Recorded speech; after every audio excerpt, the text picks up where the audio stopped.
Umiyak ako noon, but I said yes. And that started all my many cries. Every morning, kami ng asawa ko, nagpupunta kami sa chapel ng hospital. We're talking to God, we're praying, and asking particularly for miracle. Dumating yung time na halos hindi na namin siya nakakausap. Maraming test na ginawa, nagkaroon ng mga x-ray, paulit-ulit na CT scan, skin test, eye test, to the echo, pati HIV test ginawa sa kanya. Until lumabas yung MRI. There, makikita niyo sa MRI, maraming mga circle. Oh my goodness.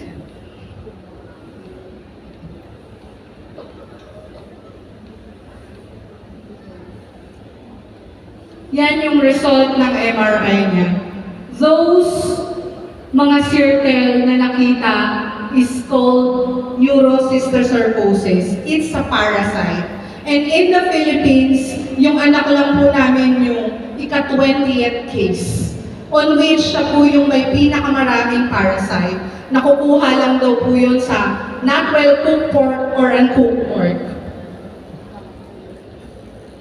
Maraming ginawang mga test, even lumbar tap, but then hindi pinayagan yun because pag ginawa daw po, puputok yung ugat, pwede siyang mamatay.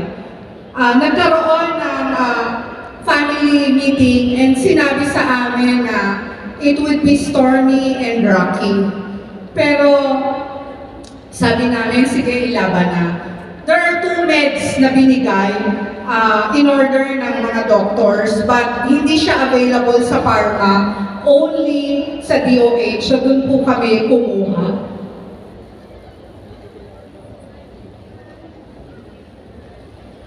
Matagal po yung naging gamutan niya from January 8 till March 11 nung kami lumabas. Actually, ang sinabi ng mga doctors noon, after the last CT scan, ang sabi nila, dahil dun sa gamot, malinis na daw.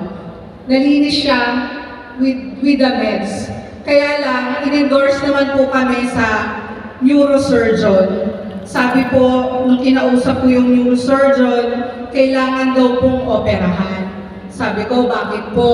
Kasi daw, because of infection, nagkaroon po ng hydrocephalus. So, kailangan daw pong diakin, and then lagyan ng BP siya. Pero sabi ko po, hindi na kaya ng puso ko yun. Sabi ko po, iuwi na lang namin si Alexia. So, umuwi po kami against medical advice. Ayan po yung last niyang CT scan na meron na lang pong mga water daw. So, umuwi po siya bedridden, naka-NGT feeding, hindi na po nagsasalita, wala nang response. As in, vegetable state na po siya.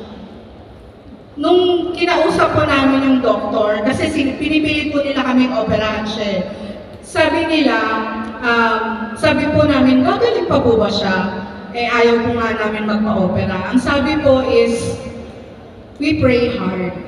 We pray for miracle daw. And according to the consultants, ang natamaan daw po sa kanya is motors and speech. Actually, every day, nandun kami ng daddy niya sa chapel, and every night, our family is praying the Holy Rosary. And we even ask for the last sacrament, yung pagpapait ng Santo Olio, because iba na talaga yung lagay ng anak ko during that time.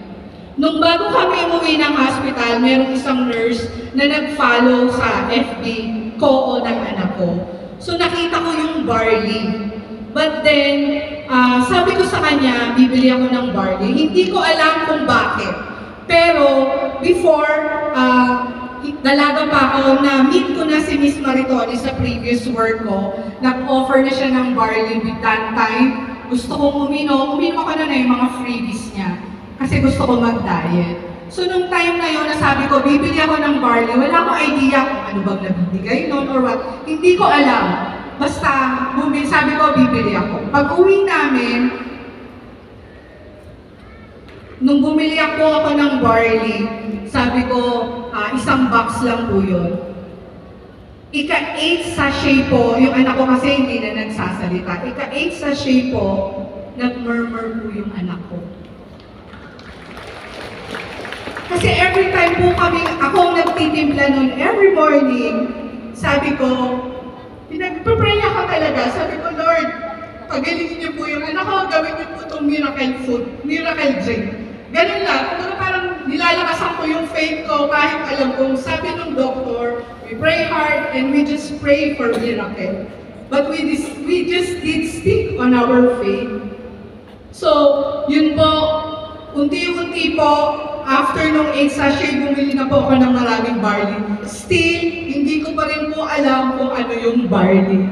Alam niyo yun, hindi ko alam yung magandang effect. Katulad pagka nagpe-present, sinasabi lahat, hindi ko po yun alam. Basta alam ko sa puso ko, sabi ni Lord, bumili akong barley. Magpainom ako sa anak ko. So, unti-unti po,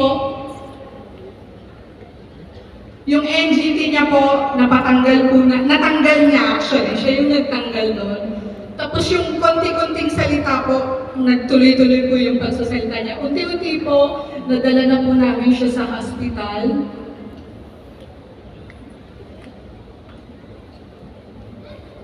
Napapiti na po namin siya at mas bumilis po yung recovery niya.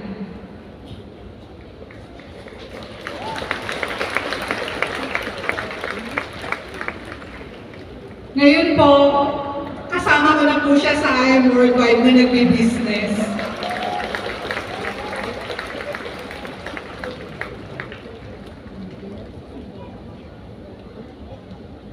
I remember nung nasa hospital kami, naglagay ako ng visible board ng anak ko doon. Kung ano pinaglalagay ko, mga Bible verse, alam mo yun kasi malungkot na kami doon. Meron akong huling na ilagay doon before kami lumabas.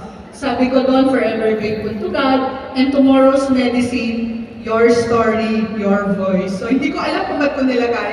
Pero ngayon, naiintindihan ko na it's because of IRA Worldwide. Sabi nga, whatever you ask in prayer, you will receive if you have faith. Because faith is being sure of what we hope for and certain of what we do not see. So ladies and gentlemen, gusto ko pong ipakilala sa inyo si Ali Enrera.